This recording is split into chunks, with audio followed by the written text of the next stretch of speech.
Welcome everybody to the Tangent Gamer podcast. We have a huge lot of news today for you.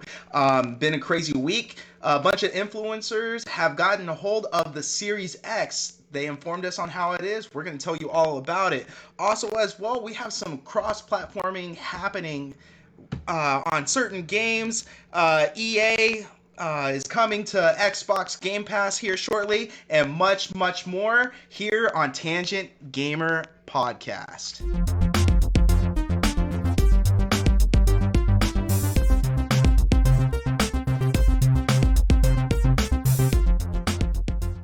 Welcome everybody to the Tangent Gamer Podcast, and we are full staffed again. Welcome everybody. How's everybody doing today? Good. Hungry. Nice. Steven, how are you doing, sir? Doing all right, man. Doing all right. Just starting the week.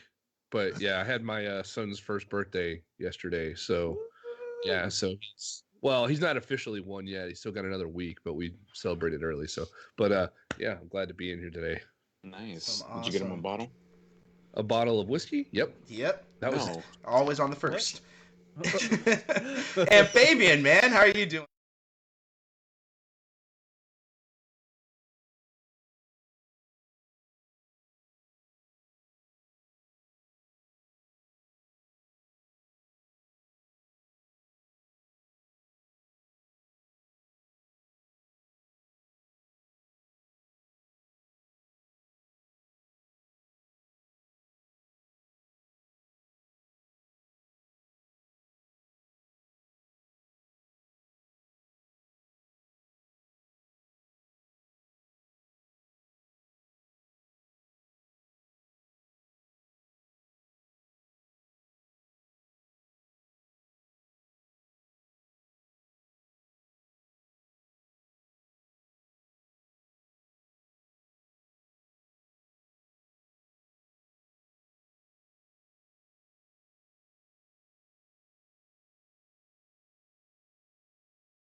Fantastic.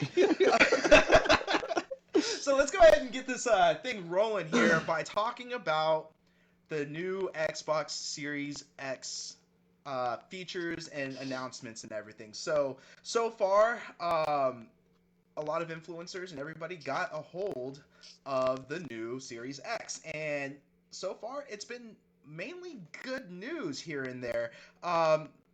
So I'm just going to go over everything with y'all, and we'll see what happens from there. So far, they said that 20% of the storage of that 1 terabyte hard drive is actually dedicated to the OS. So you're looking at slightly above 800 gigabytes of storage that can be used for the games or apps, so on and so forth.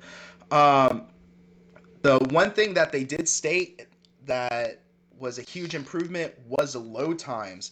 So they started going with, the major games like Call of Duty Warzone, Red Dead Redemption, so on and so forth. And people saw a huge increase of up to 100% increase on reduction of download times. So Call of Duty Warzone on a normal console was 21 seconds. And then on the Series X, it was 16.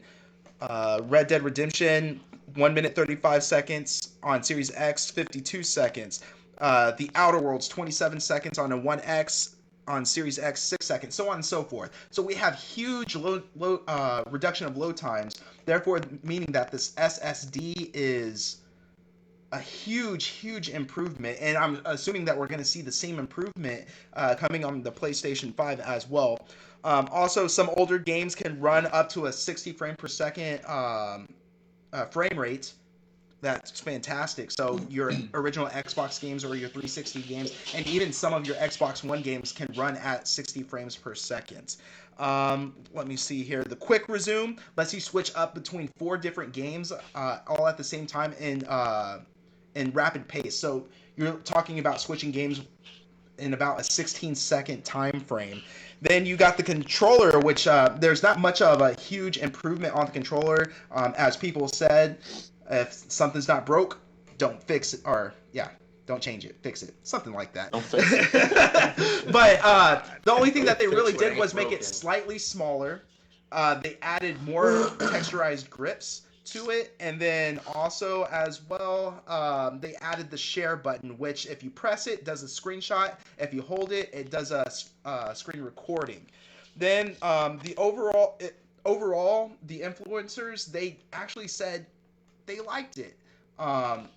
They actually don't want to revert back to the 1X in any way, shape, or form. This changed the game completely for them. So I wanted to go ahead and start off with Fabian, who's actually our primary console guy temporarily, because he is getting a PC here shortly. Congrats on that, man. But that being said, what is your thought on, this new Series X? Does this get you excited? Does this get you more pumped up? So I was looking at some YouTubers. Obviously, some of the YouTubers I don't know by name, but I was just looking at different results, and all we're saying the speeds that the console is moving on is phenomenal. I was just looking at some of the, you saying how long a game takes to load up in seconds. You realize, you count it in your head and you're like, okay, well, that's kind of long. But when you actually think of what game they're playing and how long it takes for it to actually switch over and go back. I mean, this guy was flipping through games within seconds. So that right there is phenomenal. The way the game looks, even when he was playing, like the 60 frames per second, like it would automatically revert. I think it was like... Destiny 2 he was playing, and how it would move it up to 60 frames. It just looked phenomenal. The way the game would look, the game, pretty much the Xbox just amplifies any older game, as it should. But when you see it actually getting done, and when you see the games being flipped, from one game to another, it's insane how fast the console really, really is when you think about it. Some of the games were being, I think some were taking like about a minute for it to load up, minute and 30. When he was using the Xbox Series X, it was taking like either a third, maybe a fourth of the time for it to switch over, which is a huge improvement. I can't wait to see what the new games will actually look like once, they release. And I want to see what the speed is like with the newer games as well. Definitely. Steven, man, now that we, seen these load times, this actually kind of carries over to what PC might be actually able to do with, the new PCIe format.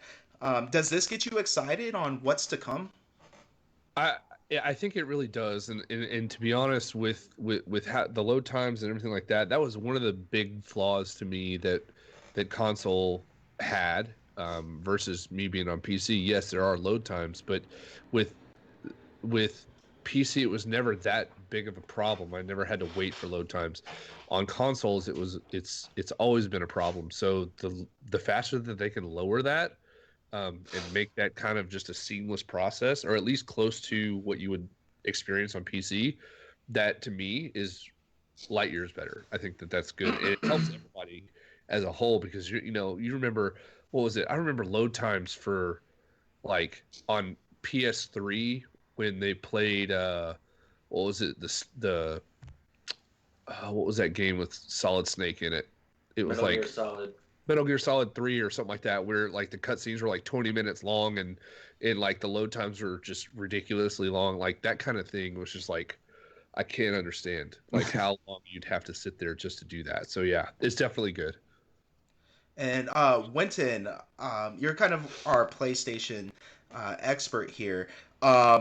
So when you hear about how fast this hard drive is, now PlayStation, they mainly put their R&D, their research and development, into a different kind of hard drive, not just a standard PCIe, but a new type of hard drive. Do you feel like this is going to be the PlayStation 5 is going to be faster than the Xbox Series X or S?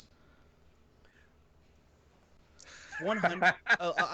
I pretty much think so, because just by looking at the SSD that is inside the consoles right off the bat, the PlayStation 5's is at a 5.5 read speed, and then the Xbox Series X is still like at 3 something. So I mean, technically overall, the SSD on the PlayStation 5 is going to be faster, and it's going to load up games faster than the Xbox Series X. But overall, just based off of the numbers, the times that you gave us with some of those games, hell, what was it? Red Dead Redemption 2, it takes a minute and 35 seconds on a 1X, but on the Series X is 52 seconds. Yes. Huge. Or the Outer Worlds. The Outer Worlds is 27 seconds, but it dropped it down to 6 seconds on the Series X. Almost So instant. even if the PS5 is going to be faster than the Series X, this is phenomenal. Like this is what basically this is what next gen is all about. People keep harping on, oh, where are those next gen graphics? Where are we going to get those? Next gen is basically all about convenience. And the convenience with the games loading faster and performing better is pretty much, a good thing going forward. Definitely. TJ, man. So, as they stated, fast load times, your older games turn out to come out a little bit better. Now, that's only on select games that the developers decide on if they want to make better or not. The controller, hasn't changed much, just slightly smaller so you can get a better grip. And also, as well, the quick resume. That seemed to be the biggest thing. Now, I don't know. I hardly would use quick resume, but do you think the quick resume is a feature that people wanted and people asked for? Quick resume, as in like quickly switching back and forth Uh-huh. from game to game. Yes. I mean, me personally, I don't really switch from game to game that often, so I don't think it's going to be something that's going to be like a super big deal. But I guess maybe for some people who play this game and then they decide they're going to jump to that game real quick and play a little bit of that, and then maybe their buddy jumped on Call of Duty, so they're going to jump to that one real quick. Like, I'm sure it'll definitely be used. A lot of people will definitely like it. Me personally, I usually play a game. Yeah. Yeah. Yeah. Maybe Halo. I know Fabian's like. Call of Duty. I'm the same as TJ. I can see I only play like one game at a time, but I can see like Max and Fabian who plays multiple games using the quick resume feature Yeah. pretty often. It's a feature that I didn't know I needed in my life. Yes. The only, and I'll tell you what, the only time that I would ever use the quick feature doing that is like if I'm playing a game on myself and one of my buddies is like, yo, dude, come play some games with me. I'm like, all right, and I just flip over to it real quick. And that is to me, that's the most valuable, because then you can just stop what you're doing, not really lose your progression on the other game, but like just play something else and then jump back into it. And that's awesome. Yeah, and the biggest drop in load time that I see from this list, that the games that Xbox said that, hey, influencers, these are the games that you can test as far as the load times go, because they weren't able to fully release the full full power of the Series X and announce it to us. There was only certain things that they were able to release to us. Now, throughout time, they will be able to tell us more and more as we get closer to launch day. But the biggest load time decrease I see is, I would probably say, is Warframe. I know that we have a couple of Warframe players. A minute and 31 seconds on the Xbox One X normally, and then it dropped down all the way to 25 seconds, which is over a minute and it's a minute and 6 seconds. That's a third of the time. I mean, That's it's insane. crazy how fast this SSD is. So, I'm not really a PlayStation guy, but that gets me really excited for the PS5 on the power and the research and development that they put into this new hard drive. But as I stated last week, it turned out to be true that the PS5, their actual hard drive space is only going to be 855 gigabytes, I believe. 825 gigabytes. Yeah. That now, I hadn't put it on here because it's not really confirmed, and I don't want to speculate. But there was this Russian guy who posted pictures of him having a hold of a PS5 showing the remaining hard drive space after the OS was installed on there only being 623 gigabytes of storage space. I mean, Huh. yeah. Now Must have. the UI. Now, if you go to Tangent Gamer, the Tangent Gamer podcast page on Facebook, I did post the news article up. So if y'all haven't had a chance, please check it out.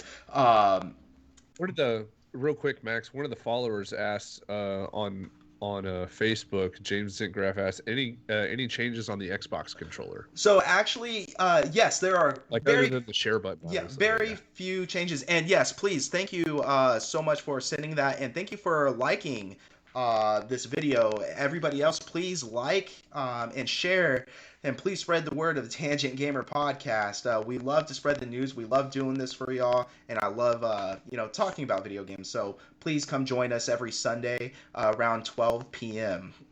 But that being said, back to your Xbox controller. Yes, it is slightly smaller, so you can have a better grip on it. Also, as well, they added texture on the handle and on the triggers and bumpers, so your fingers don't slip as much.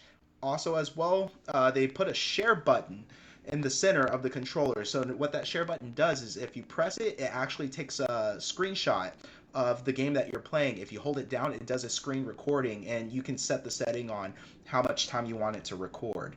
And the new It's great technology. for clips, by the way. Yes. So like if you're streaming for that matter, but if you're playing games and you see something that's crazy to happen, you just hold that button down and it'll clip the last 15 seconds or so. It's Boom. pretty awesome.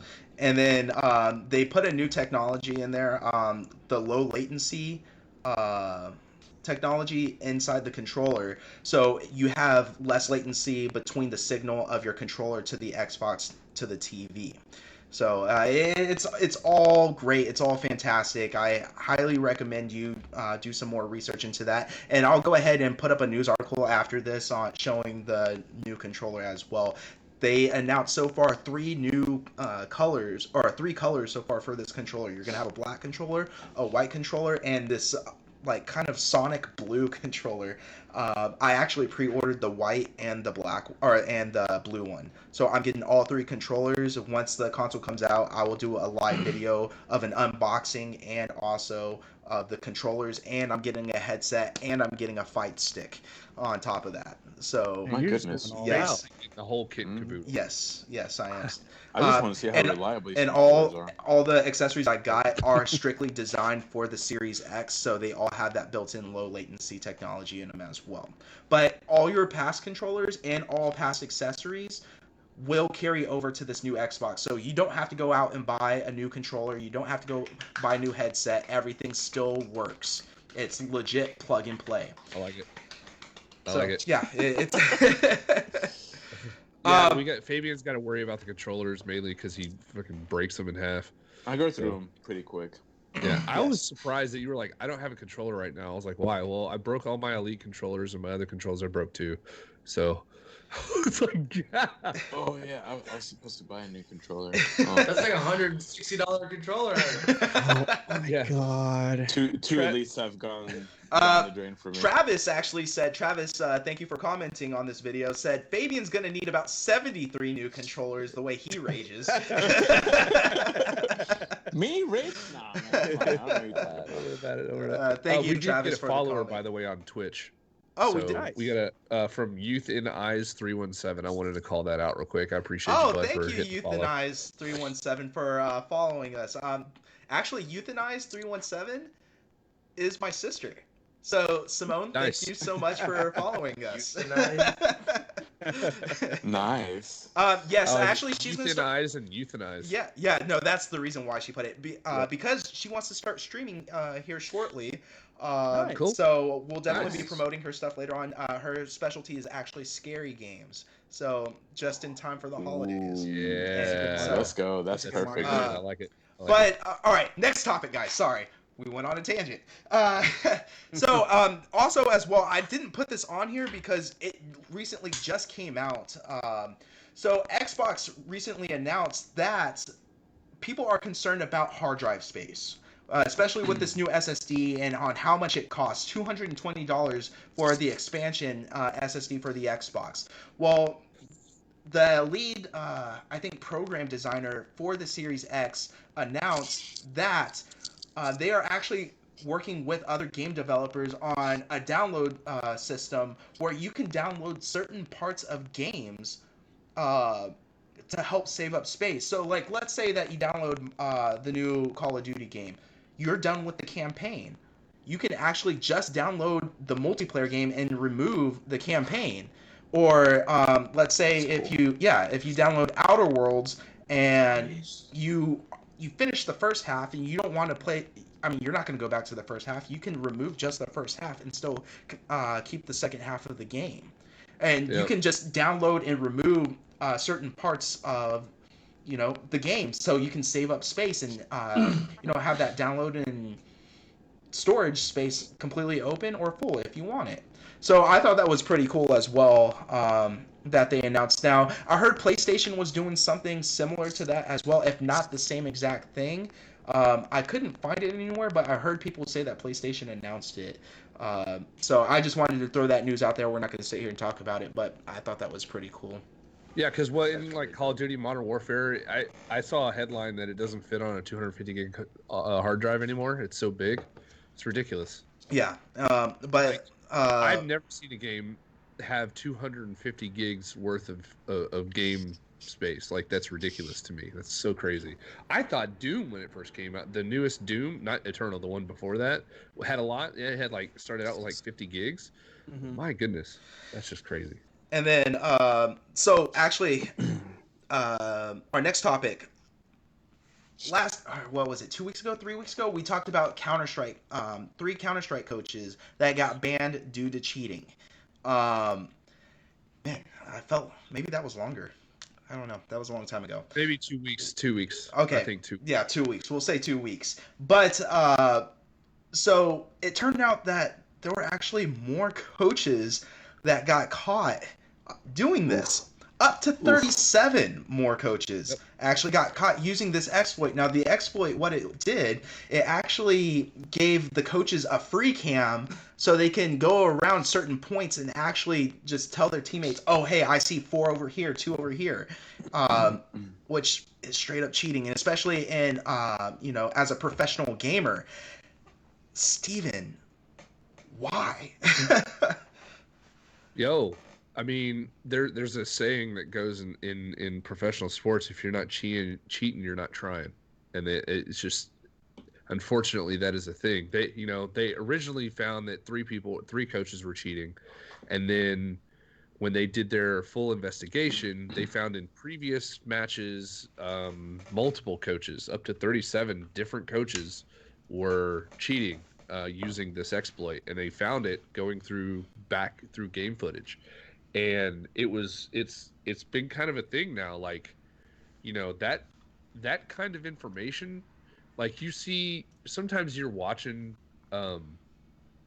matches on Twitch, or you're watching Counter-Strike tournaments and stuff like that, and you're like, how did they this guy makes this incredible shot, and it's got this, he knows where they're coming from, like, it's just like this, oh, blah blah blah, and things happen, and you're like, how did that happen? Everybody says VAC, because Valve's anti-cheat system is called VAC. Anyways, that's a big deal. That's a big problem. That's thousands of dollars on the line.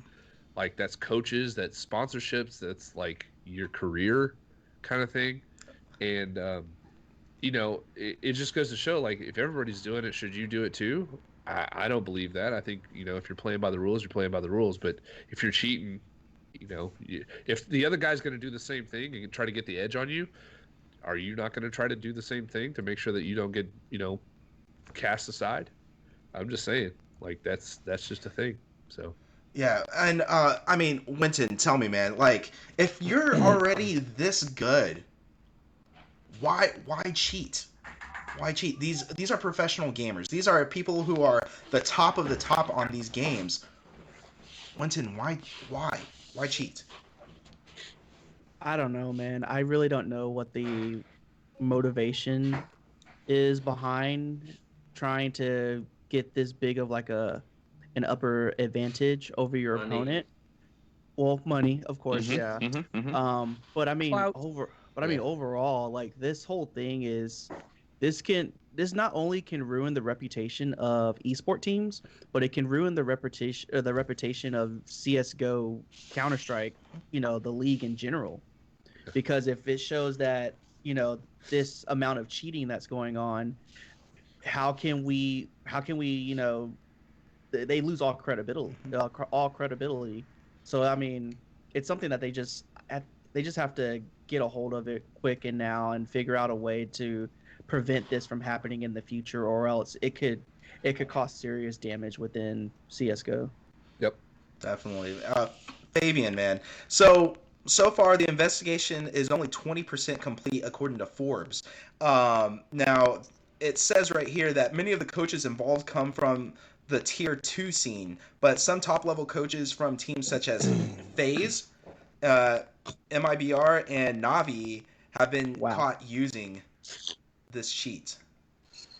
Oof. We're talking about the top tier as well. The top tier, yeah. So basically, I think there's going to be a lot more coaches, and I'm pretty sure there's no way that players don't know about this already. Like, I think it's been going on for a while Players now. knew. Players knew. I'm pretty sure players knew. I'm At this point, that many that they've unraveled, just imagine you said they're 20% done. I can only imagine how many more they're going to uncover. So what this means is that majority of the teams were already cheating and trying to get the edge over each other. Obviously, this is all about the money at this point. When you're this high up in the competition, it's about the money. I'm guessing fame. They already have the fame, so money is the biggest factor. Nor did I. I can't even say. Nor did I. Oh my goodness. But you know what I'm trying to say. Just nor did I. Wait a second. Nor did I. Yeah, sorry. Anyways, money and status is what they're going for at this point. Did you mean notoriety? Yeah, that's what I was trying to say. Yeah, because I was like, I don't know what you were trying to say. You said, oh, you know what I'm trying to say. I was like, I'm hungry. I can't focus too much right now. Anyways, nacho.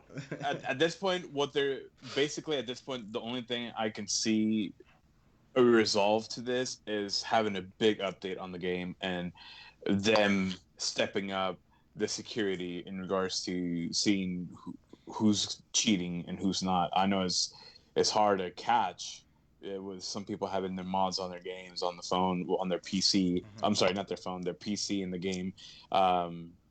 So this is just going to be a different game changer for everybody or developers to step up their ability to create the game better, so no more issues like this pop up. So we're about to see a lot more coaches and I think players as well to be exposed for this. So has the investigations? What? How do you get the coaching job? How do you get a coaching job? Be good at the game. Yeah, play the game for many hours. Yeah. Has the investigation led back to any teams that won championships recently? Oof.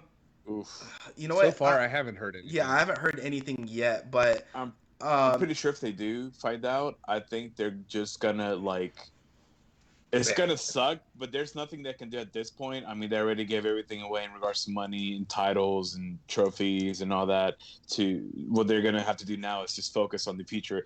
If there are gonna be that many more people to be uncovered, Yeah, they could probably strip them of their title. Yeah, I mean that's just you're gonna have to go through a lot if you're gonna have to go do that strip as well. Through their money though, they already spent that. Well, yeah. just to let y'all know, all 37 coaches have been banned. Yep. Now the longest ban was the coach from Hard Legion, who has been banned for 36 months. And the way that they determine on how long it's going to be, it depends on the number of factors, including the number of times the bug was used, how long the bug was used, and if the coach came forward about their abuse. The shortest ban is about 3.75 months. To a number of coaches who rarely use the bug. So there are coaches who did use it, but I mean, they probably used it for one match and was like, all right. To what extent?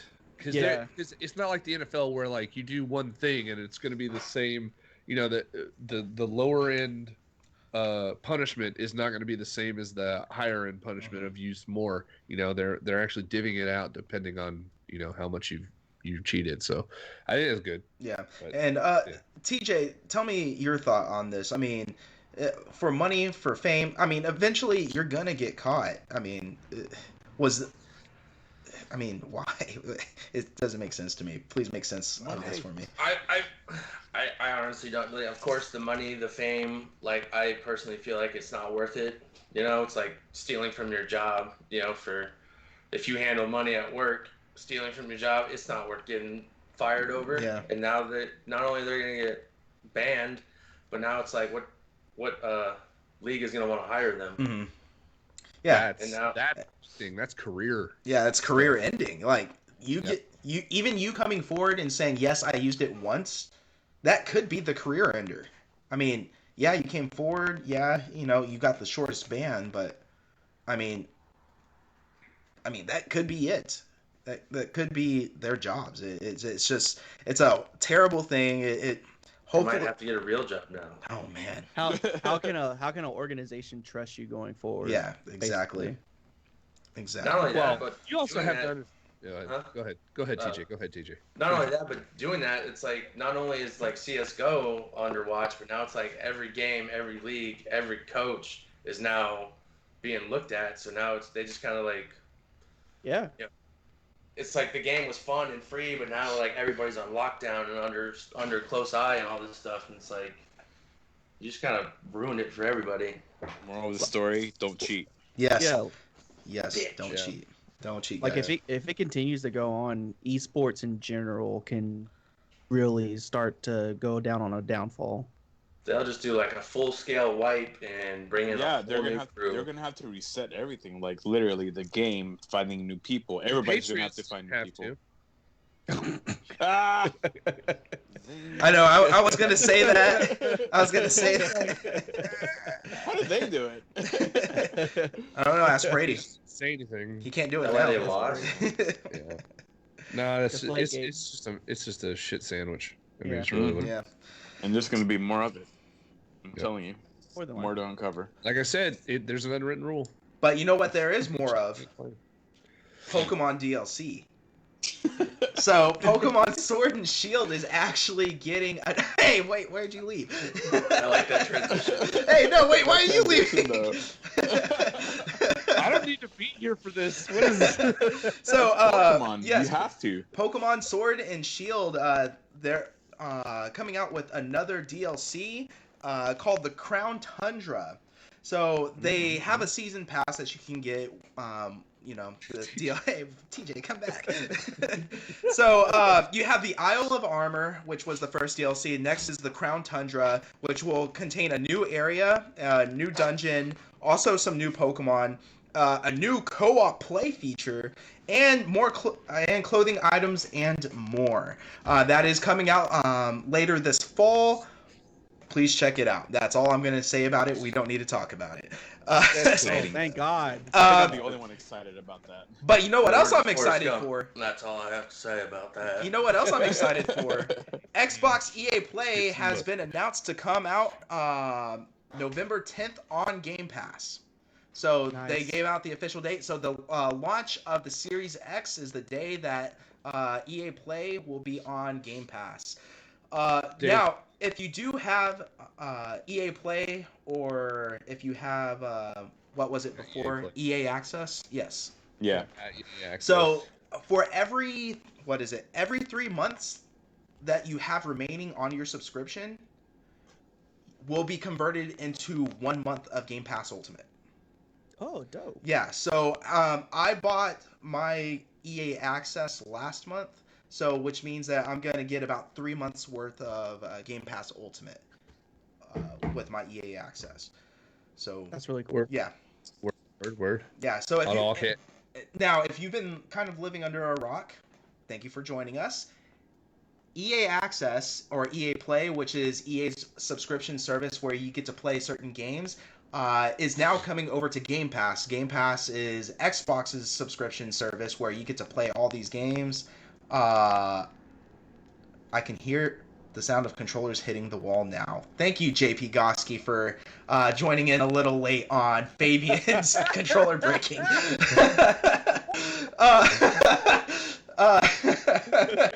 Thank you. Also, please, JP, like and share this video so we can spread the good word of Tangent Game Pass. I love JP. Or Tangent Game Pass, Tangent Gamer Podcast.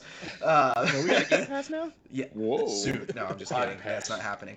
But you know what we do have? We have some merch, guys. If you go to tangentgamerpodcast.com, you can go ahead and check out our merch. We have t-shirts, we have phone cases, and much, much more coming soon. So please check it out. Tony, collared shirt. Yes, I am going to have to design a polo shirt with stitching. Jersey. Ooh. Stitched. I like stitched. Yes. Mm-hmm. But Diablo 4, guys. Diablo 4. I don't know if y'all are Diablo fans. Fabian, you're gonna get to be able to play I know. Diablo 4. I'm so stoked that he's gonna be part of that. But Diablo 4. So if you go to the Blizzard website, they have a blog talking about how the development of Diablo 4 is coming along. Well, the person who actually designs, the skill trees and stuff like that, just made an announcement that the skill tree is going to be an actual tree. So in the game, JP, thank you so much for liking the podcast. Thank you so much. But yeah, so they actually came out with some artwork and on the base designs, some alpha design on how the skill tree is going to look and how it's going to work. Looks pretty cool, guys. It looks very Diablo-esque. So please check that out. You can go to the Blizzard website. Check out at the very bottom. They have it posted on the blog. Something pretty cool. Something pretty interesting. So, Peter Parker. Guys. Peter Parker. Peter Parker. It's Peter Parker. We need to go ahead and get this out the way. This has been a huge thing going on. A huge topic. It's a topic I was really debating on bringing to the table or not, but it is a topic that has to be discussed. If you haven't heard, the PS5 remastered version of Spider-Man, they went ahead and released a trailer. The big talk going on right now is that Peter Parker has been redesigned. Now, if you don't know what the original Peter Parker looked like in Spider-Man, he looked kind of older, darker hair.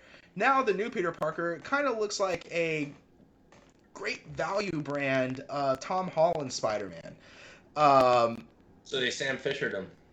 Yes, no, that's exactly what they did. That is exactly what they did. Good reference. Yeah. So everybody started flipping. Everybody started flipping so much that the designer actually had to post on Twitter that this is so they can carry forward with the game because this new design is actually going to help carry the story out better. All right. Okay. Why? But why? I mean, what? They're probably trying to align it with what people are experiencing in Marvel with Tom Holland Spider-Man, him being young and just that kid in high school and college, and not being an older, like what was it? Into the Spider-Verse was like had the multiple ones. They had the older Spider-Man and then the younger Spider-Man. Mm-hmm. So I think that I bet you that's probably what they're doing. They're trying to align it with the movie so they can relate to it more, especially kids, because as much as adults are doing stuff, kids are way more into Spider-Man, and so if you make them more relatable, more people will get involved. I'm just saying, just a thought. I don't know if that's actually a thing, but yeah. Winton, you look like you wanted to say something. Do it. Say it, Winton. Drop it like it's hot. There are more things to be concerned about over than a character model in a fucking video game.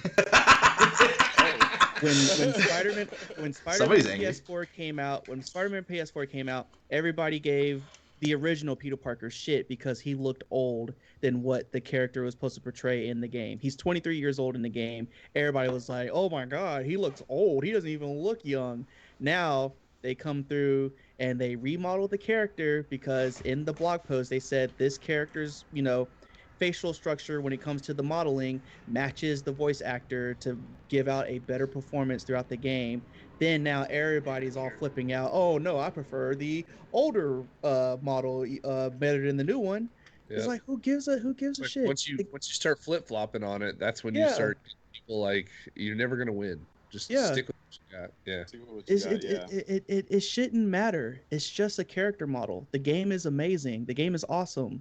Just play it. There's tons of other new features that they added into the game that's making it 10 times better than the original PS4 title. But of course, the internet, all we can really think about is, oh It's the my negativity. god, It's he all that looks. negativity. Oh my god, he looks like Tom Holland. We see what they're doing. No, just get over it.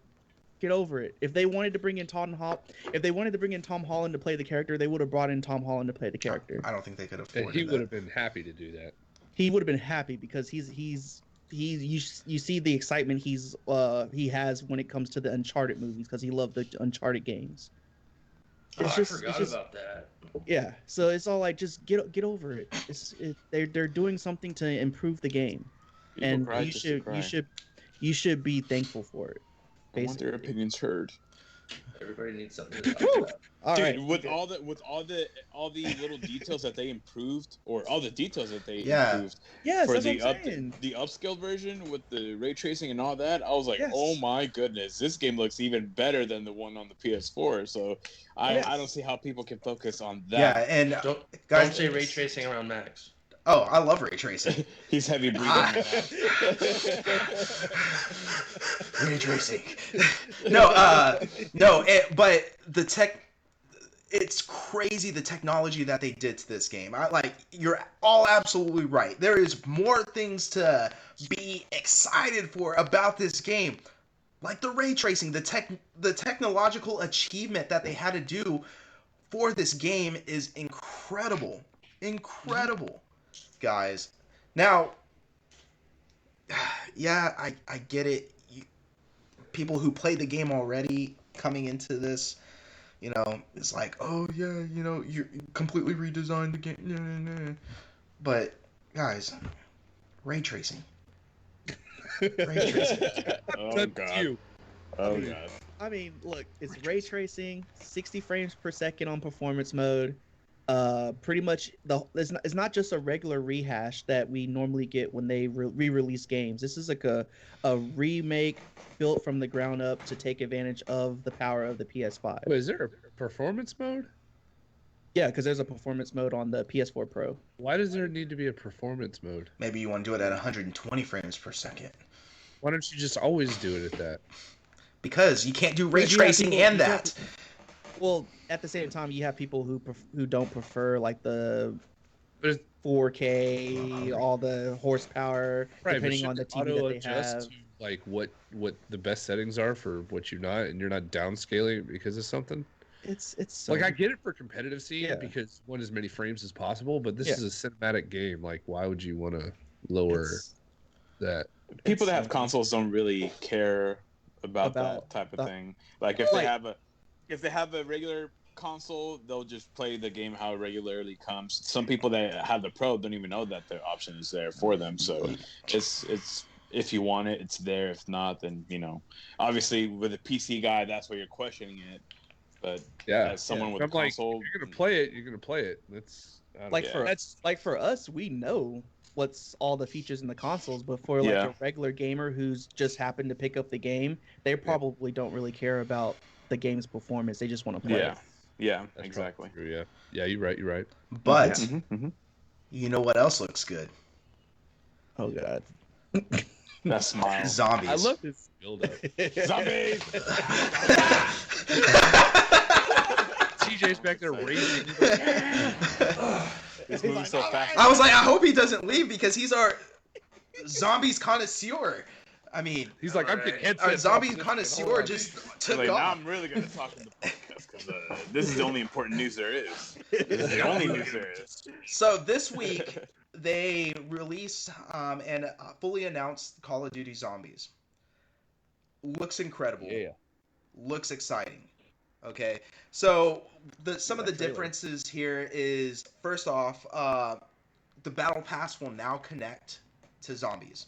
A lot of people were complaining. Yes, so a lot of people were complaining that zombies was left in the dust. Like nobody, there was a huge Always. community for zombie players, Always. Has it but always been that way? Yes, it's always been they kind of released it and it was awesome, and then it just kind of sat there. Basically, yeah, it's like it's like an extra additional thing for Treyarch actually. So it's just an extra thing. a game thing. And just to please the people that love the zombie portion of it, here's a couple of DLCs, and they just call it a day. They were never really focused on it until now. Go ahead, Max. Sorry. I didn't oh mean no, to- you're good. You're perfect. But yeah, so it was kind of left in the dust. No, the community was fighting and fighting. They want more. They want more because once it was released, oh, here's some maps, and that was it. You play till you die. But now, the battle pass is connected to it. So as your weapons level up and everything, you get to do that in the actual zombies game. You get to level up your weapons in zombies. Also, you get to start off with your loadout. You don't have to start off with a pistol anymore. You can start. That's- You can start off with with a Scar L. You get to start off with an AR. I mean, with a Cold War. rocket launcher. You get to start off with your actual loadout. Also, you have kill streaks. You got support classes. There is a new narrative to zombies, as you know, or if you don't know, that zombies actually has a narrative to it. It's not just mindlessly playing a level and try to survive as long as possible. There is an actual. Are you sure? I know a lot of That's all I I know a lot of people do that. I No, do there's that a as lot to well. it. I do that as well. But there is an actual story. But this new Call of Duty, they made that past narrative canon. So it is now official part of Call of Duty. It is canon. So you'll hear references in this new Call of Duty, the story to what happened in the past zombies. Yeah, so you get a new weapon system as well. So there is certain rarities of weapons. So your Scar L might be, a normal weapon, but as you level it up, you can unlock the rarity of the game or try to, throw it in this rarity box or whatever. And as the rarity of it increases, the more damage it does. So you're not just stuck with one weapon, this weapon does the most damage, this weapon does the most damage. You get to level up your weapon to do more damage. And the rarer it is, the more damage it does, also the more abilities it gets, so on and so forth. All the perks you can drink. You are not limited to, what was it, four perks? 5 perks? Yeah, it was 4. Speaking of Four. perks for drinking, I don't know where he was going. I don't know where he was I going. don't know where he's going. He's gonna drink. Hold Oh, on. he's We'll gonna wait. go. We'll wait for it. Come on, guys. We'll wait for A it. cold one We'll see. Popping a cold one. With the boys, with the boys. drinking my La Croix. Oh. So, by any chance, is there just in question in Mhm. general, because the ability for the weapons to be upgraded? I guess TJ correct me. I think it was Pack-a-Punch. Yeah. Pack-a-Punch so is still basic- there. Okay, so is that what you're talking No, about? no. Referring to in regard? No, so Oh. on top of Pack-a-Punch, you also have. So you're just like how we'll just say a Pokemon card is. You have. Oh, okay. Yeah, that's so cool. you have like your common Scar L, then you have an uncommon, a rare, ultra rare, super rare, ultra rare, Gotcha. Scar. They're all Scar Ls, but the more that you find the Scar L, the rarer, the more damage it can do, the better. What did you get? nothing. We were here waiting for Oh you. my goodness. Oh, okay, there we go. You know what? That doesn't sound too bad. Also, as well, they added something really, really cool to this. Now you don't have to play till you die. You can do this thing called exfil. Exfil. What it is you can actually call a helicopter extraction to come and get you. Now, if you're able to get extracted, you get more points instead of just dying and getting less points. You actually can get more points. But the zombies actually become 5 levels harder than normal. 10 levels harder than normal. So you got to survive at least 1 or 2 rounds with the zombies, becoming harder to get while you're trying to get extracted. And then you have to go to the extraction point to get extracted. So it's really, really cool.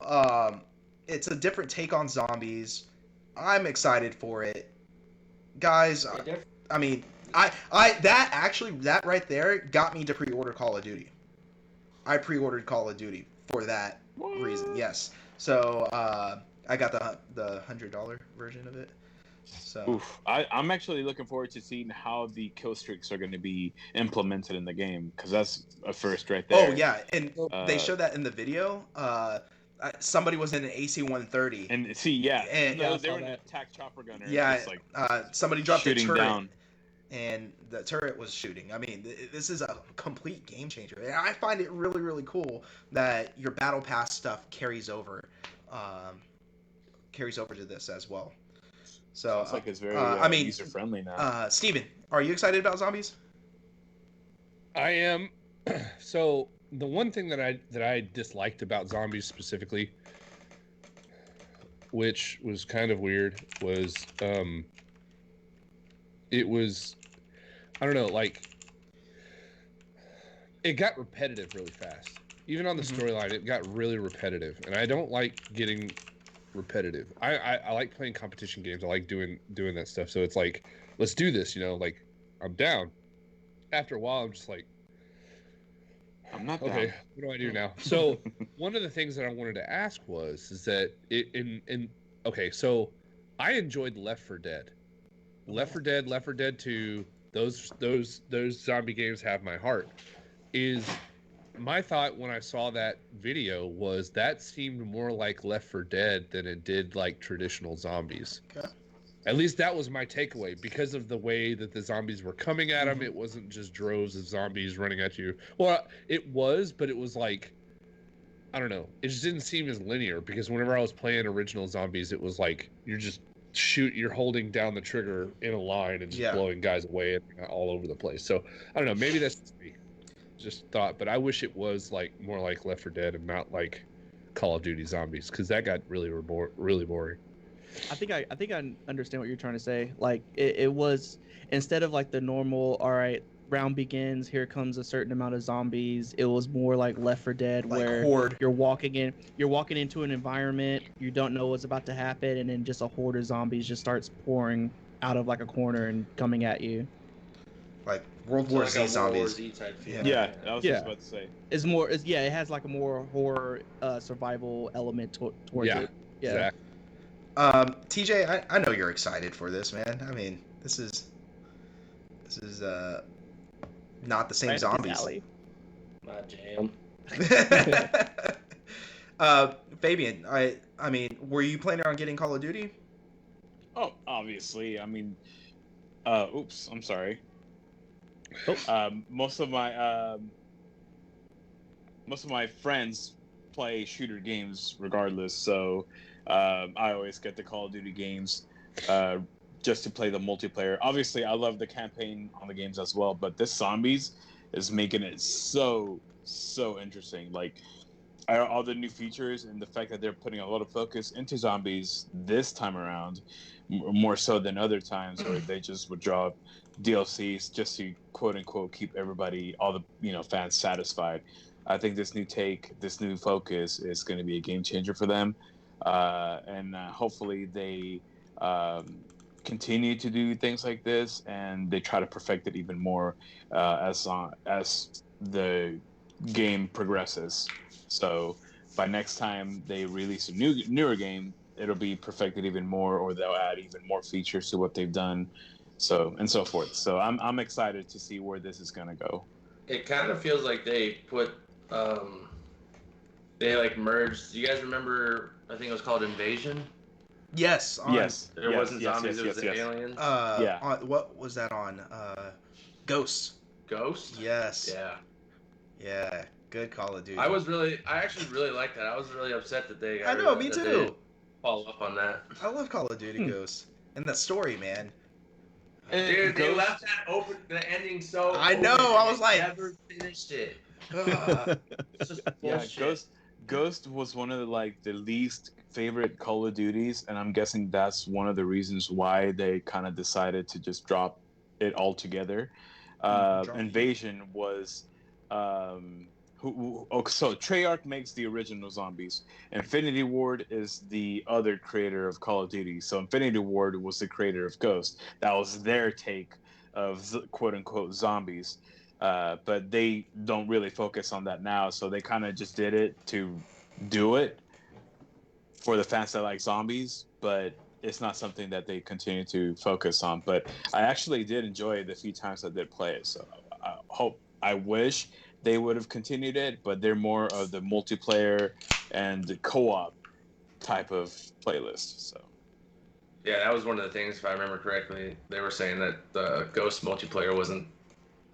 to me it was one of the shittiest Call of Yeah. Duties. It was at the point where I think where Infinity Ward was separating with was it Activision? No, okay. So is it? I keep forgetting. Is it Infinity Ward or Activision the one making Call of Duty? Activision is the publisher. Okay, so this is when Activision It's and Activision. Infinity Ward were starting to separate. So that's where they weren't doing. Basically, the game quality wasn't the same. It was the same. It was repetitive, and it wasn't something new anymore. And they were kind of going down the drain. So at that point, Treyarch was the one actually making the better games. When battle like Black Ops 2, Black Ops 3. That's around the time frame. So all the Activision games at the Call of Duty Activision games weren't as good as a Treyarch, but now it's like back to where it was before. So that's the only reason why Ghost wasn't as profitable as they wish it would have. But that's when all the issues were coming up.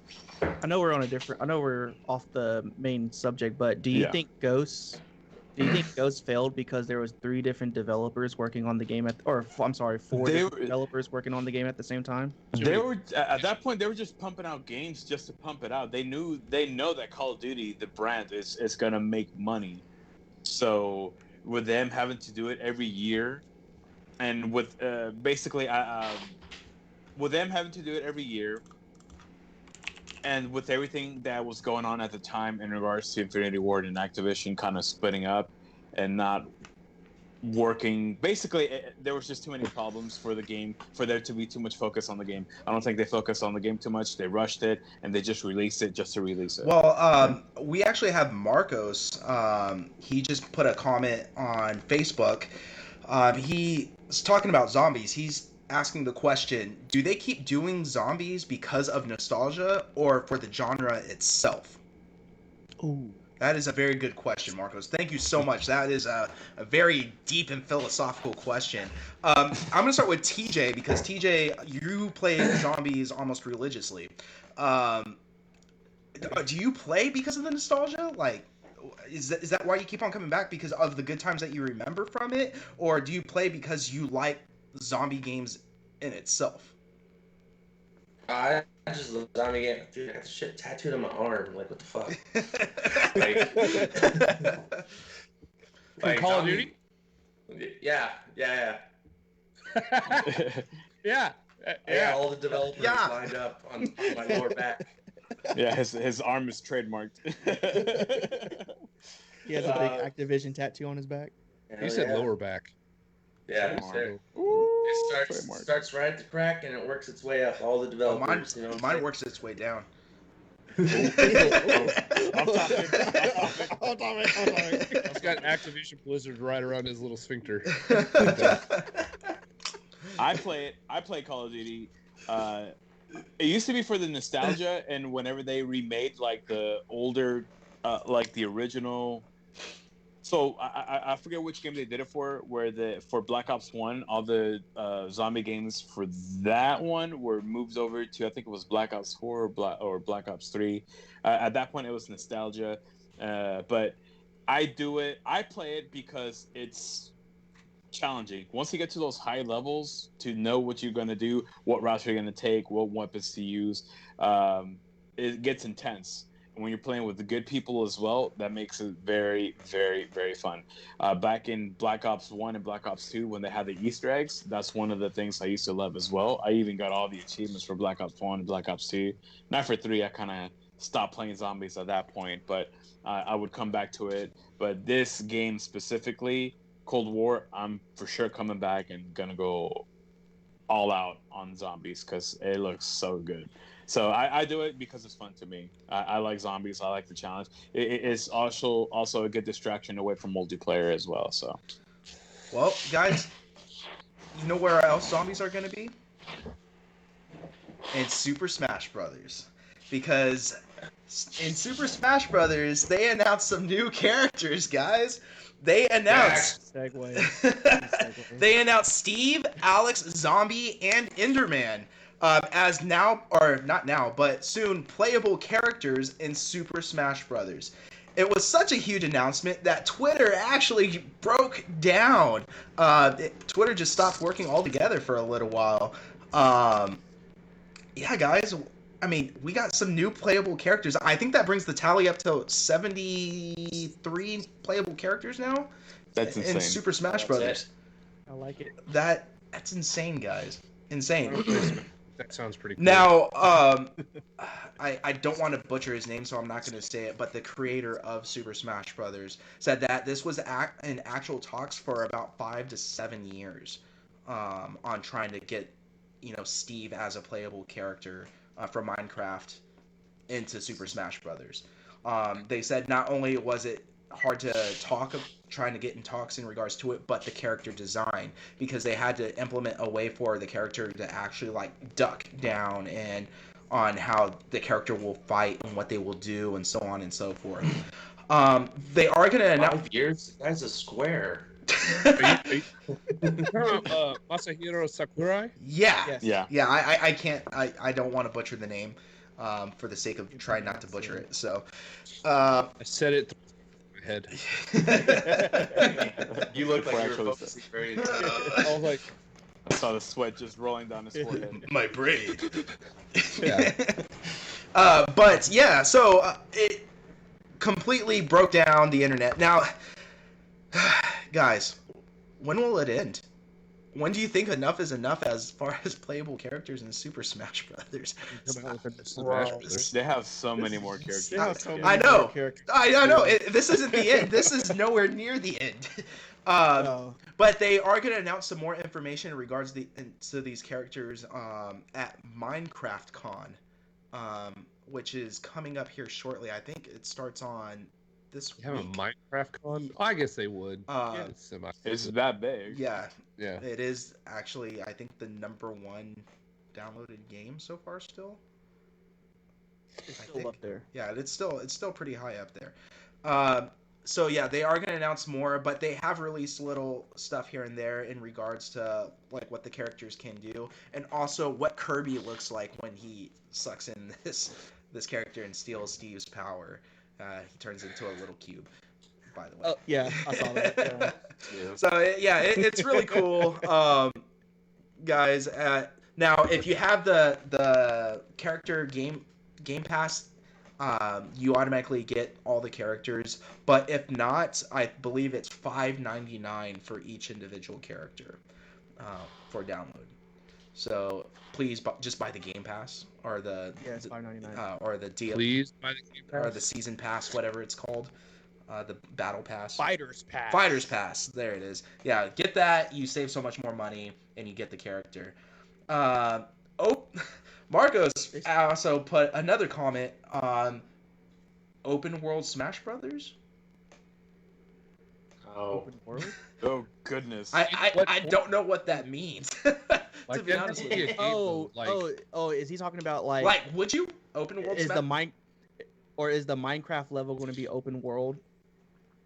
No. Maybe no. It's I don't not. think so. No. It's not. someone have to. It's build not gonna- stuff. it's not gonna be It's not open going to be like that. And It's I not don't good. I don't see how Smash Brothers as a fighting game would be open world.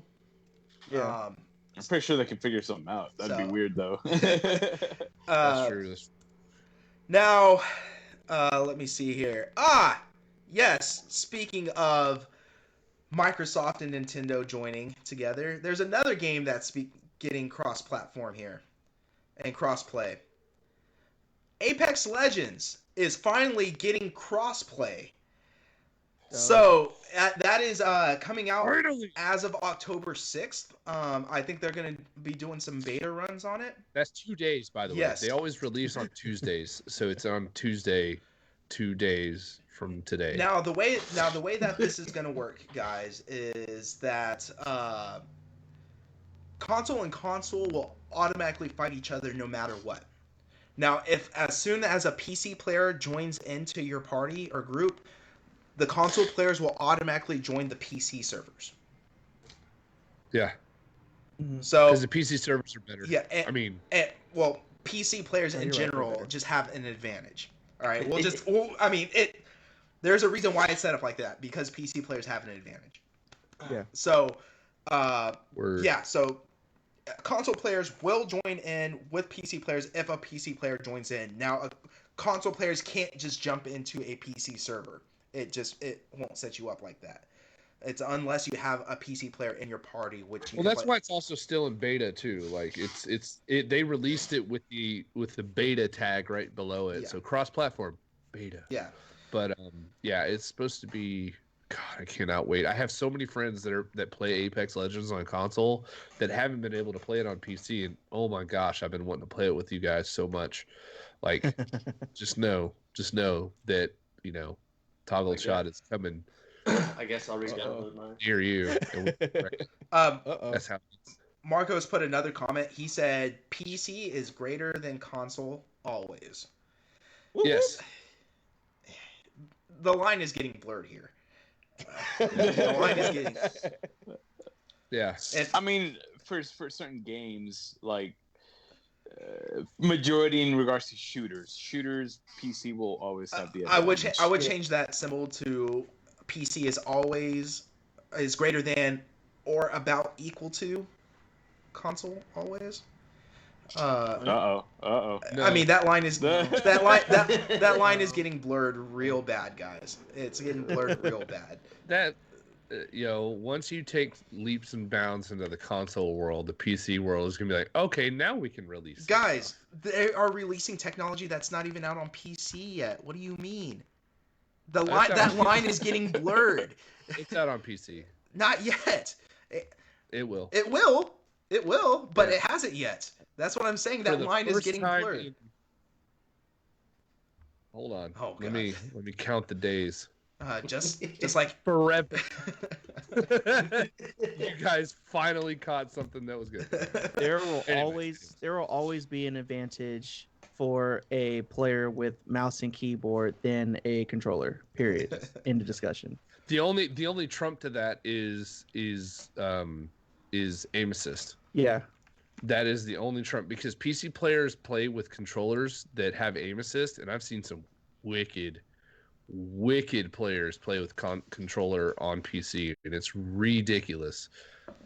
Especially in Apex. Apex has got this really, like, the aim assist in console. It's just nutty. But as far as BRs, 'cause I see Marcos was saying something about how far they take BRs. Honestly, there's so many applications to Battle Royale in a gaming area. It's unfathomable. yeah, it's Like, they almost could do- it's almost infinite battle royale. and it's awesome because the competition is there. I mean, like, it's definitively you're the best if you beat something in BR Yeah. for sure. Yeah, because you know what BR that they went to, Nintendo did, Super Mario Brothers 35. Yes, I saw that. So Super Mario's Brother 35, which is a Super Mario Battle Royale, where 35 players battle against each other to reach, or actually, it's just to survive. The last player to survive wins. It's not the one who you reaches the finish line.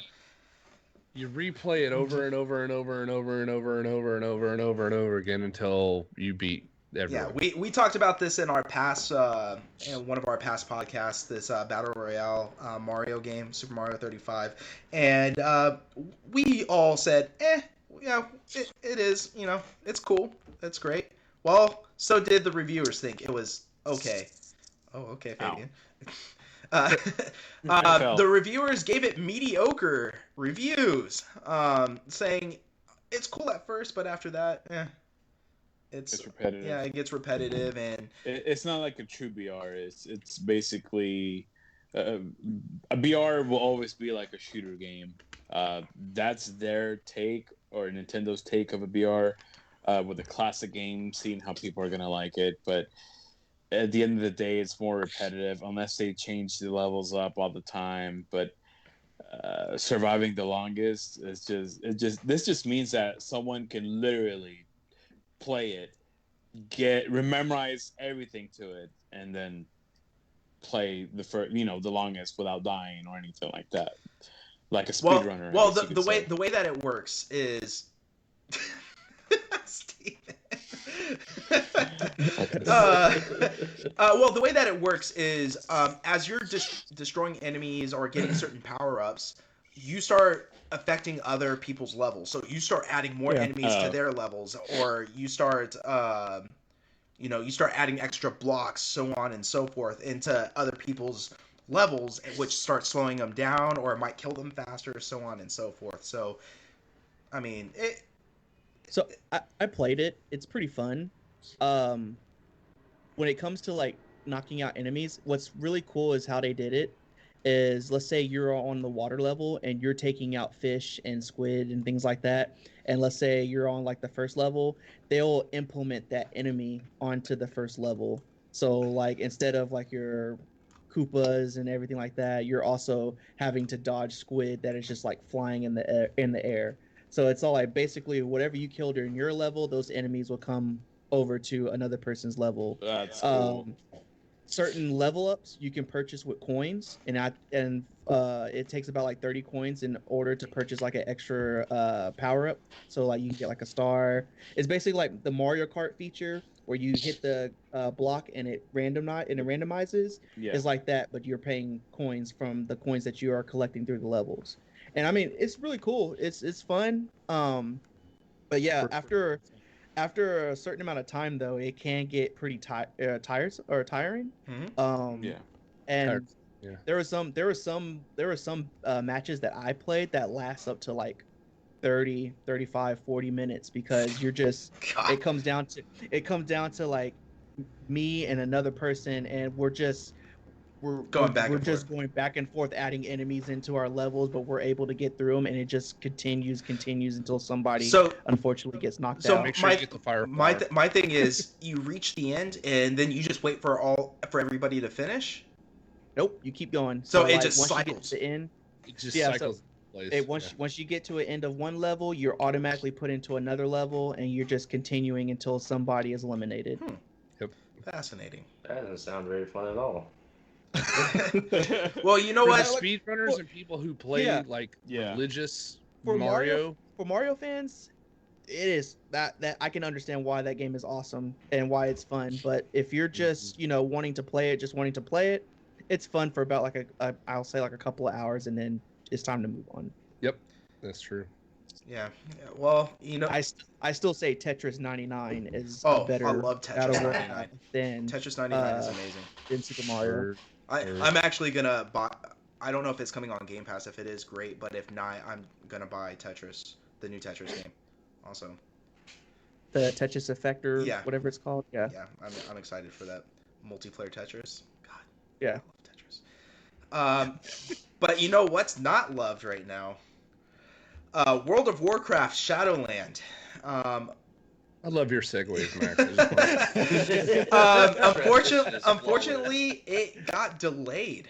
Not Due to COVID reasons, they weren't able to finish in time.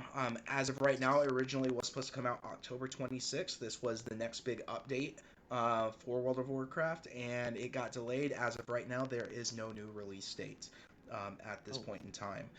it'll be November. Yeah, so Like all of the other expansions for World of Warcraft, that it'll come out. It'll come out in November. you know what? Sorry, we have to go back to this BR, this Battle Royale talk, because we have Jeff Carter who actually just posted a comment on here. He asked, "Why do y'all think there is so much hate towards PUBG and the BR world?" nobody plays PUBG I anymore. love PUBG. PUBG's updated. I love PUBG. Are we talking about specifically BR separate from PUBG, or are we talking about PUBG with the incorporation of BR? Okay. Why do you think there's some hate towards PUBG in the BR world? I think mostly, so my hate was, and I speak from personal experience because I played the crap out of that game, is it was just like when it was ahead of its time when it came out, it was doing really good, and then they didn't fix the problems that were pissing off players, like the bullet registration, or when you jump you float like you're in freaking Halo on the ring, like different things like that were happening in the game that were obvious problems that they never fixed because they were it felt like they were riding the hype train and just getting as much money as possible and not really doing anything. I don't hate PUBG.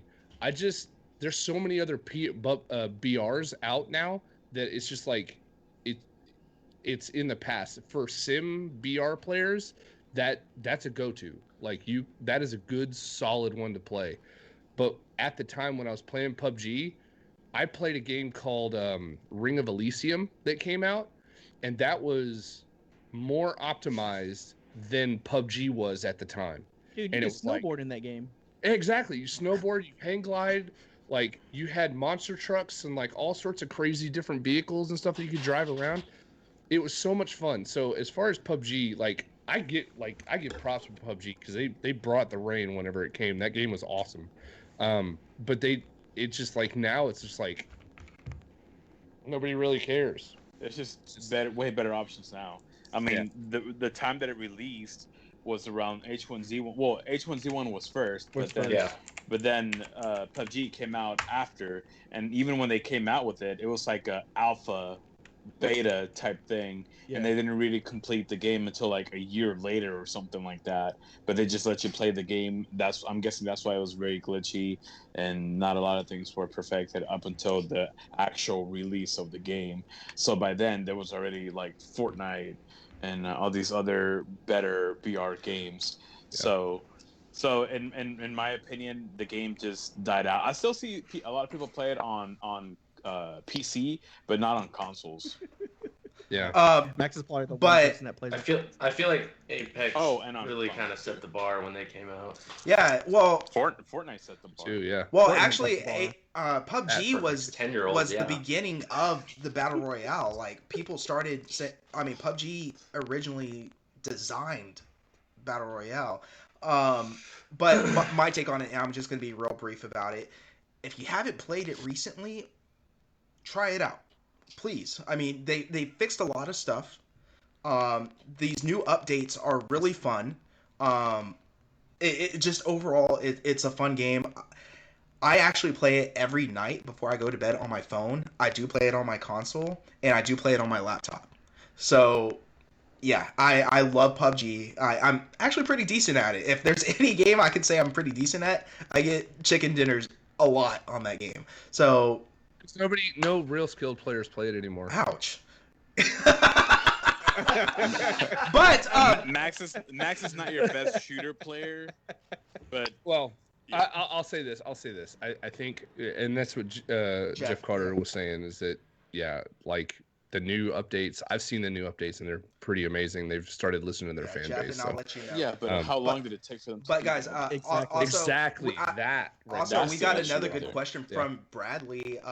Bradley stated, "Hey guys, so I know y'all are a mix of console and PC gamers, but for anyone that is both, do you feel a difference between the two?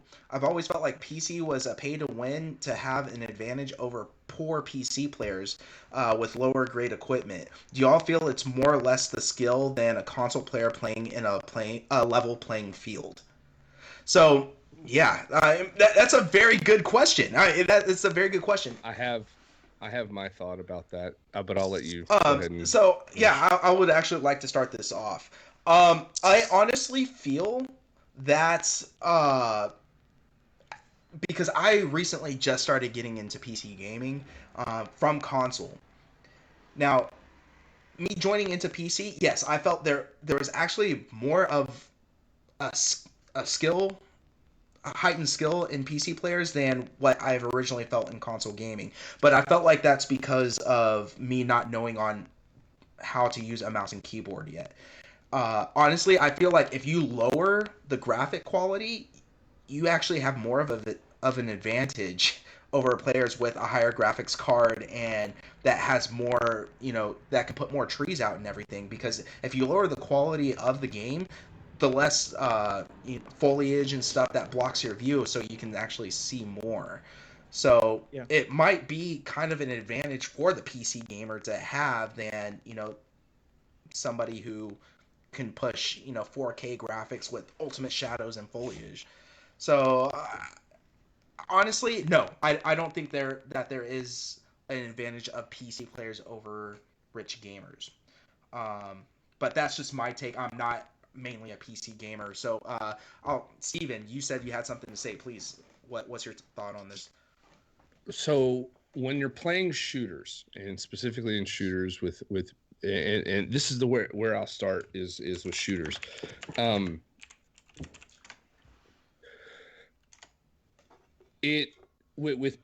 Shooters specifically, it's always down to like, because I play I have a badass PC. Like I've spent, I'd say, a good about $2,000 on my computer, and it's got all sorts of I've got a 2080 graphics card and everything. The one thing I will say is that all my shooters, I turn down the graphics for all of my shooters because I want to get the most out of my frames per second. Most streamers that play these games competitively do the exact same thing. Yep. With my Xbox, I actually did the same thing when I played Apex. I tried to turn the graphics down so that way I could get more frames per second on that console. Unfortunately, when I played Apex on console on my Xbox One, for some reason or other, it always ran like shit. So like I don't know why. I have an Xbox One S, and I was like, I don't know why this is acting this way. Now, is that changing the way that the game is going to play me spending a whole bunch of money versus spending no money? As far as pay to win, and I'll say this, pay to win specifically is like, I pay money to get a better gun to play this game better, or to have an advantage over the player in game. Definitely. Whereas, as if I pay for cosmetics, there's that group out there is like, skins to win. Okay. But I play with no skins. I've not spent a dime on Valorant, and I'm a plat 3 now in Valorant. Okay, so it has no bearing on what I do or how I play or anything like that. So I don't think that they have an advantage. I think that when you start getting lower tier, like if you're buying like a Best Buy computer that doesn't really have a lot of specs, but you're trying to play games, you're going to see a performance difference in the game, or your internet connection isn't the best. You're going to see a performance drop in that game. That's really the only difference that you find is like when you're really on a budget and you don't have a machine that will perform, that's when you run into it, which is why a lot of people get consoles, because it's easier. So I don't see a difference. I don't see that being a major difference, because I mean, I've seen like TJ, he plays off of a gaming laptop. He plays Dawn of War 1 on gaming laptop and stuff like that, and he does really well on that laptop. It's not the best laptop in the world, but it does the job. I mean, I love it. Just smiling and then just go serious. He's like, wait, hold on, what? That's all I'm saying. It's like he does really well. So it's all in how you play the game and how you benefit from setting your settings. It's all about settings at the end of the day. Is what you're capable of playing and what the minimum requirements are for the computer and what game you're playing. That's really it. So basically, the difference between a poor PC against a rich PC is just the quality of the way the game's going to look, pretty much. Exactly. Yeah, that's until you get to the point where you're playing a game that doesn't meet, or they're playing a game on a computer that doesn't meet the minimum or recommended specifications of that game.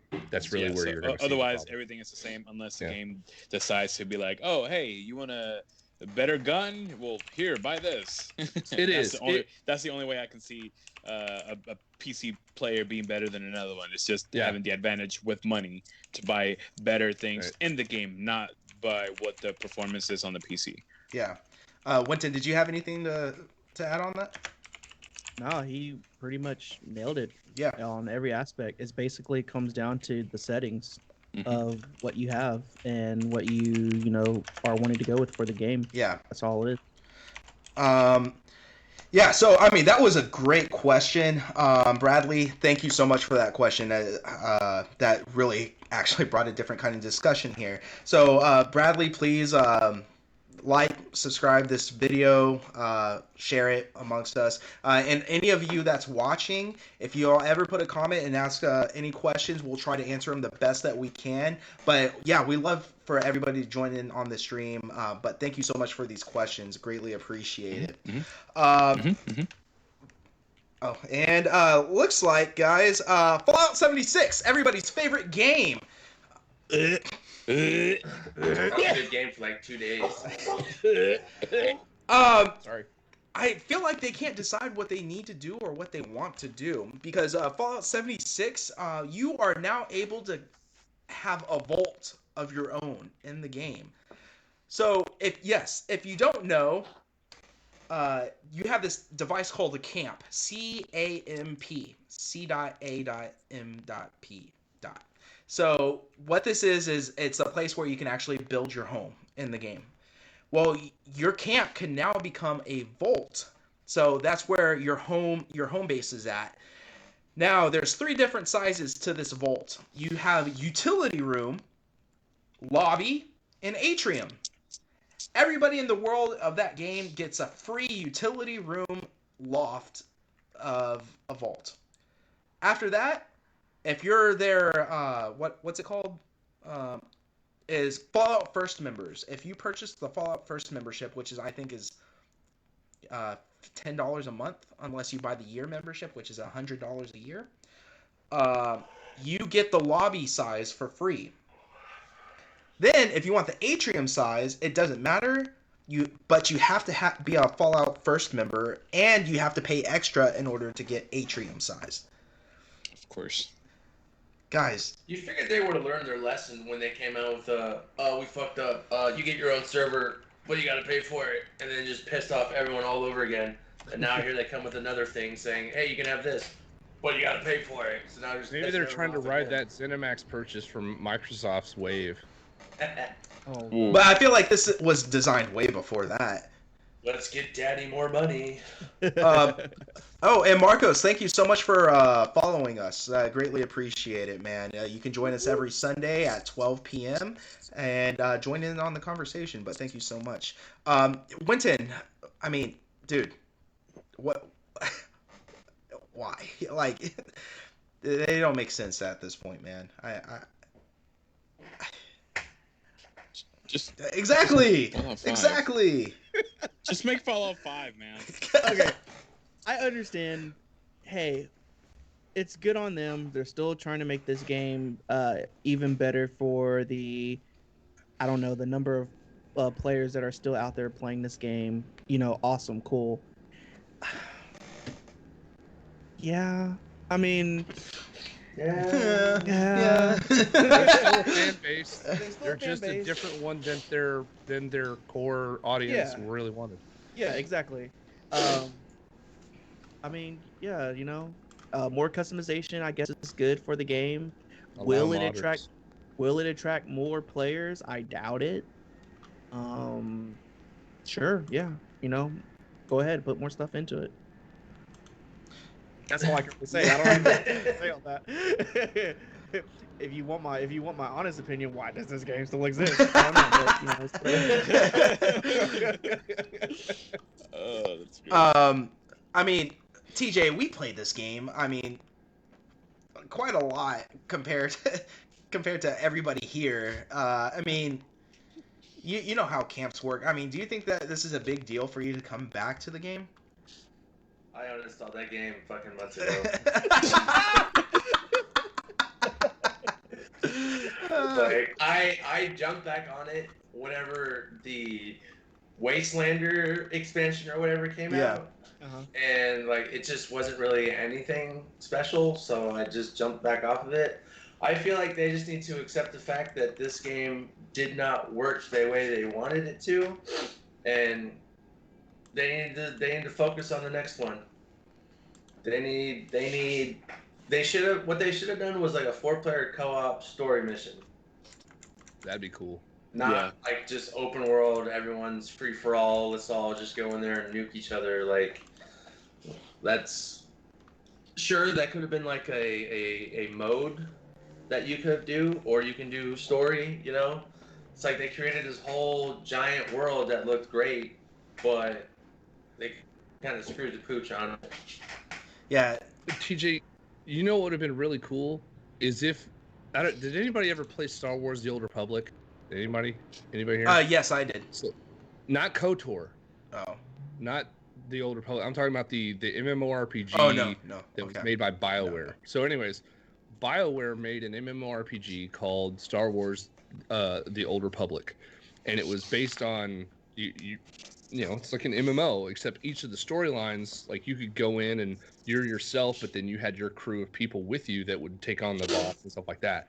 I feel like what you were saying, TJ, about them having a story mode that was co-op is do something like that, whereas you are your main storyline and you get everybody kind of sees their own perspective from the cutscenes, but you're going in and doing these storylines and stuff like that. I think that would have been awesome. I think you're right on that, TJ. Speaking of Star Wars, didn't that game just get an update recently? They always get updates, dude. That game's been fucking updating forever. I mean, yeah. I mean, there's not really much to talk about in regards to this game. I mean, it is what it is. We have no idea what they're trying to do with it. I like the game at the beginning, even with all the bugs, but yeah, eventually there was nothing to do in that game, and then they came out with their own battle royale version, Ring of Fire, and yeah, it didn't. I played the Ring of Fire once, and other than that, that was that. But We're talking about All Yeah. of this was just too late. Yeah.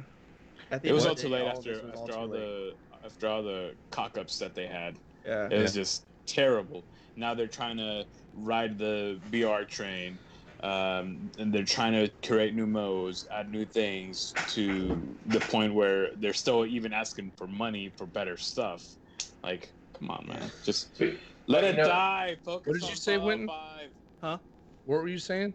No, I'm just saying that everything that they're adding on is too late. It's too late, The one main feature that players wanted from this game was NPCs, and they didn't get that until like late last year. And Yeah. when Fallout 76 came out early that year or the year before it, so I don't know. I don't remember the Yeah. timeline, but everything that they've been doing, you would think that it should have been implemented into the game right out the gate, but it's just these late additions prolong the game so much that it's just people moved on.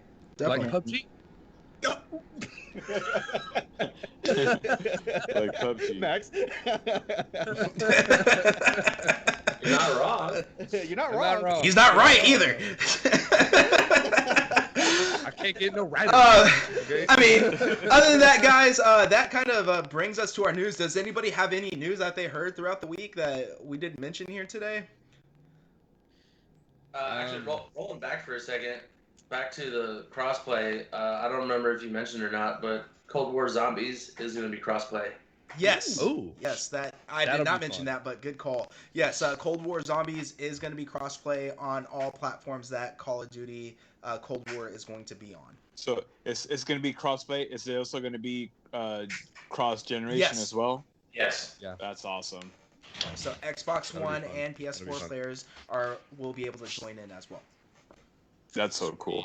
I love the fact that they're doing that. That's so cool for people that are unfortunately aren't able to get the newer gen consoles, are still able to get the game and still play with people that have the new gen consoles or PC. That's awesome.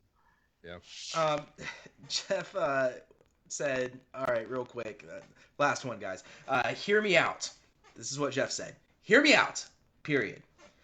Open world Star Wars game. Okay. You start out as a youngling and work your way up, but here's the catch. It is like Fable, where your actions determine who you will be, like a Jedi or Sith. You can customize everything from looks, sabers, ships, etc. You have to be a Jedi. That sounds like a very ambitious So game. Star Wars Knights That of sounds the like Old Star Republic. Wars: The Old Republic. Okay, so the difference being is that you don't start out as a youngling. You start out as just a Jedi recruit. You've already been through the youngling stuff. I think that in a Fable world, like if you were playing a single player campaign like that and doing something like that, then that would definitely work. I think that would be awesome. In a multiplayer atmosphere, I think you'd probably go for the Old Republic, and you'd probably find that a lot of the stuff that you're wanting to do is very similar because you customize all your stuff and you have, different playthroughs and storylines. And the storyline in the Old Republic is massive. Like I've done some playthroughs on that game. I just played like one of the expansion DLCs, and it took me like on a regular 4-hour stream daily, took me like 3-4 days to complete. Just to that. And so I thought it was, I thought it was pretty good. But yeah, I think a Fable version of that kind of play would be really fun. I think that's what people are hoping for too, with, Disney doing Star Wars and all that stuff. So I think that's really awesome. Yeah. Great Mandalorian game. Yes. That Winton's eyes just went. That. Well, not even based off the TV show, just like in general, like you become a different Mandalorian, or and then you customize your own kind of armor, like a your own prequel, weapons, stuff like kind that. of like how he rose up to where he is at the start of the series, like how he earned his name. No, just like you're just like a Mandalorian, and you can customize your own armor, your own weapons. And all you're this just stuff. a Like, bounty hunter. So it's yeah. So it's like basically, you're just starting off as a new person, new bounty hunter, new Mandalorian. Yeah, basically, yeah, and then you just go up from that. So that would be pretty cool. So, Twitter user Nibel, he's also kind of like Wario64. Japan's influencers has done hands-on with the PS5 right now, and they did some up close with the controller, the console, and then they also have video of Astro's Playroom and Godfall playing on the console. I'm looking at it. And if you scroll down, there is one link where it says the SSD in action, and holy shit, that is fast. Let me see this. I'm looking at it right now.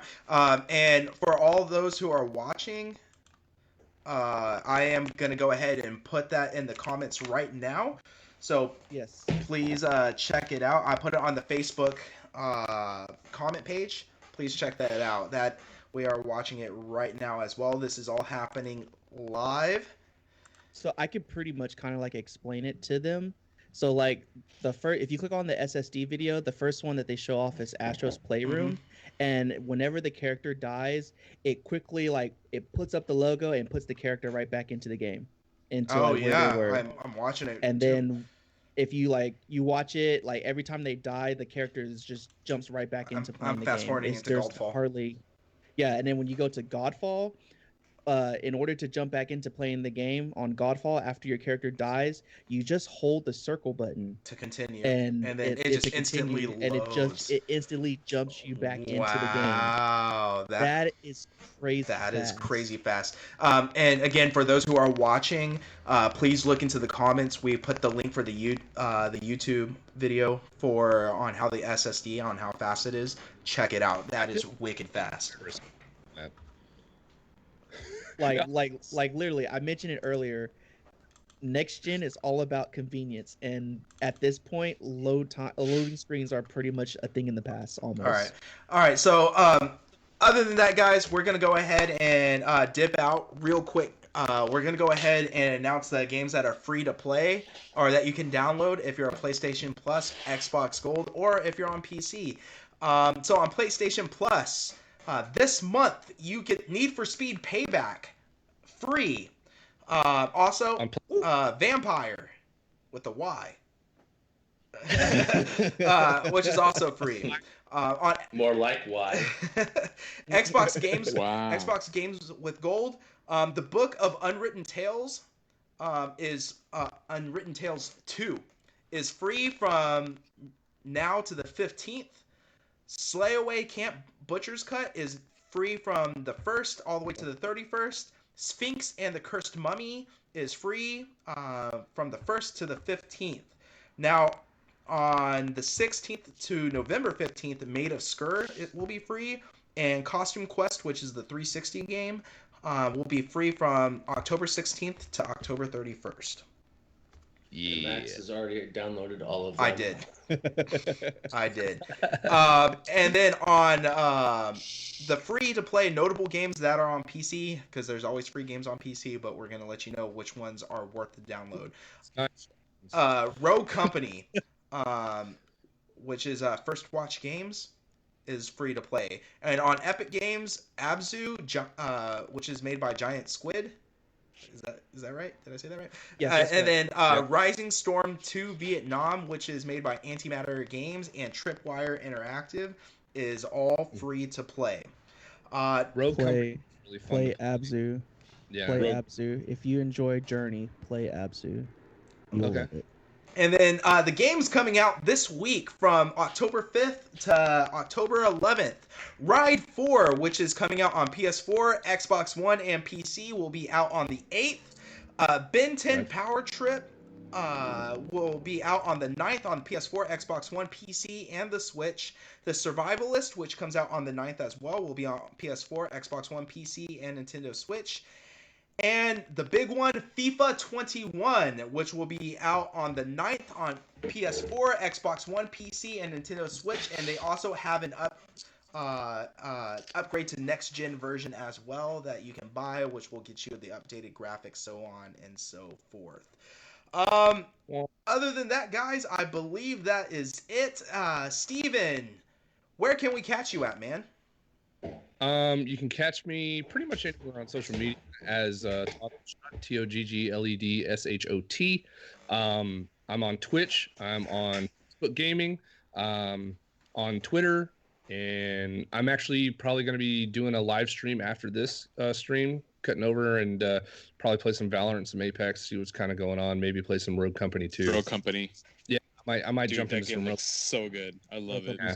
So yeah, come check me out on Twitch or Facebook Gaming. Like I said, Toggledshot, and we'll go from there. Nice.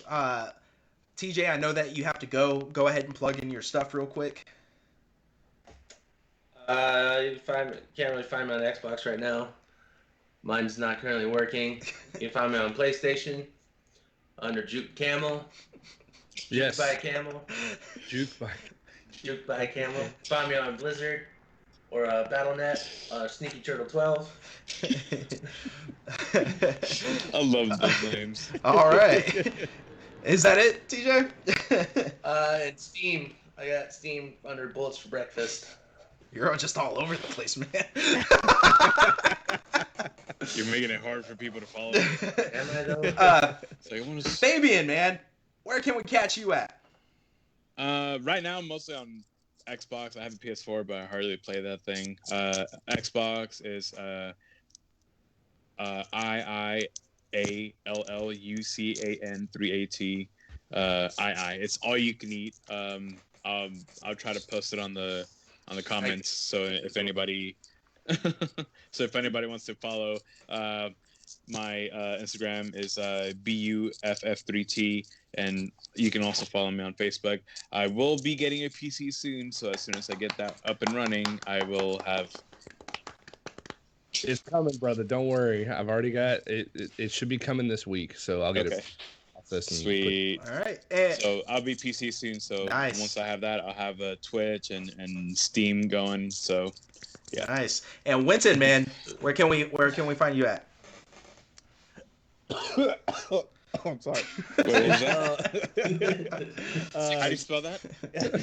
You can find me pretty much on all PC launchers: Steam, Origin, Epic, Battle.net, Uplay, GOG at Laser Cookie. You can find me on Twitter at laser_GG. Same for Instagram, and I also do a single man podcast, Laser Talk, a video game podcast on Saturdays. If you are looking for like a quick 20-30 minute podcast discussion on one of the biggest topics within the world of video games each and every week, you can come find me there too. Nice. And then as for me, you can find me on all platforms, every single one, even on PlayStation, because I do have a PlayStation ID, guys. You can find me Siphon Max. Do you have the actual PlayStation? Do you have the actual console? No, I do not. But you can find me on all Just made Search my name. It's on there. all platforms. Siphon Max, SYPHONMAX. I've been playing nothing really because I've been busy working, but that is fixing to change soon. But yeah, other than that, guys, if you don't know what our handles are, or if you just want to go ahead and find out what all our handles are, you can find at the bottom of the screen. It says visit www.tangentgamerpodcast.com. You can find our latest videos. You can find all our merch there, which we do have t-shirts for men and for women. And we also have phone cases, guys. So you can find all our stuff. Mine. Yeah. Oh, nice. So you can find all our stuff there. Thank you so much for joining in, putting in the comments. We love y'all. Steven. Oh, Hey, I was gonna. Hey, could I plug something yeah, real quick? please. So I've been talking with Fabian and doing stuff. I'm actually going to be starting up a gaming computer building business. So I'm actually going to start building computers for people that going through that. And so I've got the name for it. I wanted to drop it real quick. It's going to be Turn On Gaming.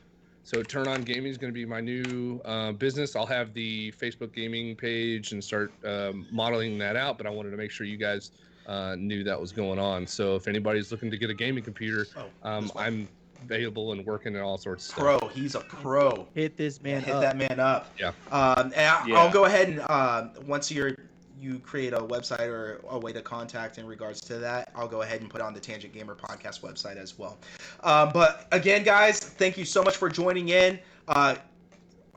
Our lovely colleagues here, Steven, Fabian, Winton, TJ, thank you so much. It's always been a pleasure, and y'all make it fun, the people who are watching. Thank you so much. Please come back to us next Sunday at 12 p.m., where we will give you the latest gaming news. We love y'all, and thank you for joining the Tangent Gamer Podcast.